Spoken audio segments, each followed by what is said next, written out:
أهلا بكم متابعي القناة. نطلب من حضراتكم دعمنا بلايك وتعليق واشتراك بالقناة ليصلكم كل جديد. السلام عليكم ورحمة الله وبركاته. كشف رئيس حزب الأمة القومي برما ناصر عن جهود مستمرة للاتفاق على تشكيل حكومة تقود المرحلة الانتقالية. وقال ناصر في تصريحات لقناة الحدث مساء الأحد إن عودة عبد الله حمدوك لرئاسة الحكومة متوقعة، كما توقع كذلك انضمام مني أركو مناوي وجبريل إبراهيم للاتفاق الإطاري في الأيام المقبلة.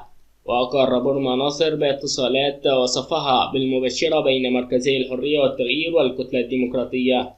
وحول تصريحات القائد العام للجيش قال رئيس حزب الأمة القومي إن تحذير البرهان للقوى السياسية بالابتعاد عن الجيش له ما يبرره، مشيرا إلى أن بعض القوى تحاول اختراق القوات المسلحة. وقطع برما بوجود قناعة لدى العسكريين بالعودة إلى سكناتهم، لكنه عاد وقال إن السودان في حاجة ماسة للتعاون بين المدنيين والعسكريين. وفي الأخير السلام عليكم ورحمة الله تعالى وبركاته.